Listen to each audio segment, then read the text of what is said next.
Assalamualaikum warahmatullahi wabarakatuh. Perkenalkan, saya Febrian Novitasari, praktikan perancangan percobaan golongan C12A. Pada kesempatan kali ini, saya akan memaparkan pembahasan dari soal kode dan ganti. Pada kode soal ini, disajikan sebuah kasus, seorang pembudidaya melakukan percobaan mengenai pengaruh pemberian pakan alami dan pakan buatan terhadap pertumbuhan ikan nila. Pakan yang diberikan di antaranya ialah cacing, ikan rucah, pelet ekofit, dan pelet prima. Masing-masing perlakuan diberikan ulangan sebanyak 3 kali, dan pertumbuhan ikan nila diukur dari panjangnya setelah 2 bulan.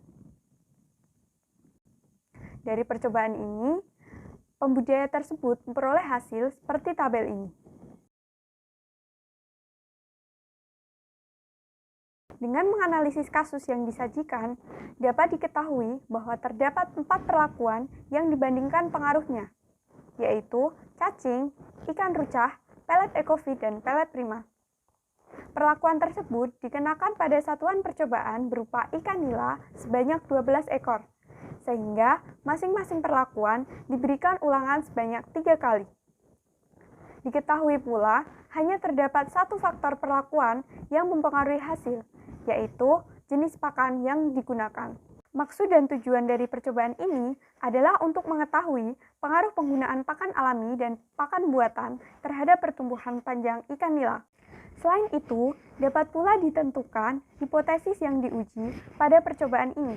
H0-nya, pemberian pakan alami dan pakan buatan tidak berpengaruh signifikan terhadap pertumbuhan panjang ikan nila.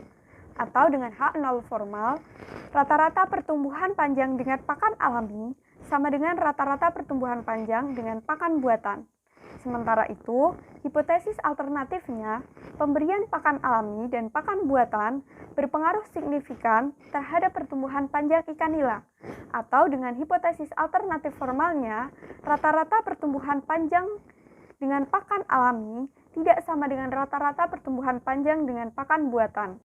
Karena hanya ada satu faktor, yaitu perlakuan yang mempengaruhi hasil, dan tidak disebutkan adanya faktor lingkungan, maka rancangan lingkungannya adalah complete random design atau rancangan acak lengkap, sehingga dapat dikatakan lingkungan seragam dan tidak perlu dibuat blok. Oleh karena itu, data sekundernya dapat disajikan seperti dalam tabel 1.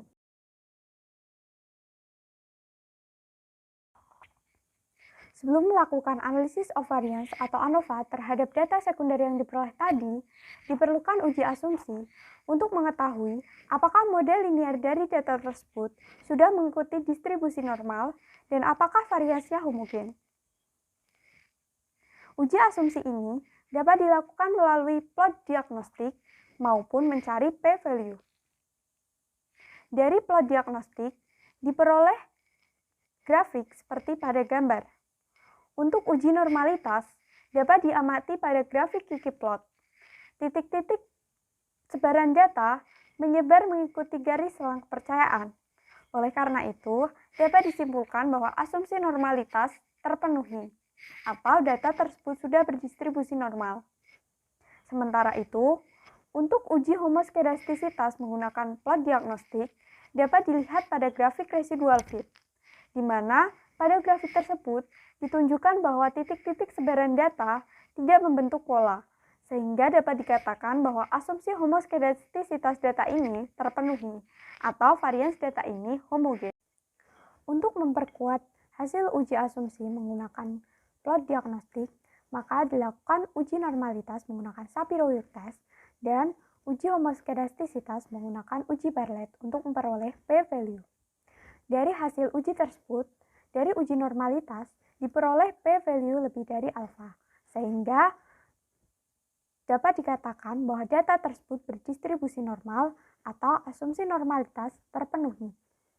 Selain itu, pada uji homoskedastisitas juga diperoleh p-value lebih dari alfa, yang artinya asumsi homoskedastisitas dari data tersebut terpenuhi, atau dengan kata lain, varians dari data tersebut homogen. Setelah melakukan uji asumsi, dapat dilakukan analisis of variance atau ANOVA untuk mengetahui apakah H0 yang diuji diterima atau tertolak. Dari hasil analysis of variance menggunakan ANOVA CRD, diperoleh p-value lebih kecil dari alfa, maka H0 tertolak. Artinya, pemberian pakan alami dan pakan buatan berpengaruh signifikan terhadap pertumbuhan panjang ikan nila. Karena hasil analisis varians menggunakan ANOVA CRD pada kasus ini menunjukkan hasil yang signifikan, maka diperlukan uji lanjut untuk mengetahui seberapa besar perbedaan pengaruh dari masing-masing perlakuan. Dan pada kasus ini, uji lanjut yang disarankan adalah HSD2K. Mengapa uji lanjutnya HSD2K? Karena perlakuan yang digunakan pada percobaan ini adalah perlakuan kualitatif. Selain itu, dari uji asumsi yang menganggap masing-masing perlakuan saling independen, uji normalitas dan homoskedastisitas terhadap data terpenuhi. HSD2K ini akan menunjukkan beda nyata secara jujur antar masing-masing pengaruh perlakuan, sehingga lebih disarankan dibandingkan LSD Fisher untuk ANOVA CRD. Dengan uji lanjut HSD2K yang dilakukan pada aplikasi RStudio, diperoleh nilai CV yang masih berada dalam batas wajar. Artinya, percobaan pada kasus ini sudah dilakukan dengan semestinya. Selain itu, diperoleh nilai selang kepercayaan sebesar 3,7 yang menunjukkan bahwa sesatan dari percobaan ini adalah sebesar angka tersebut.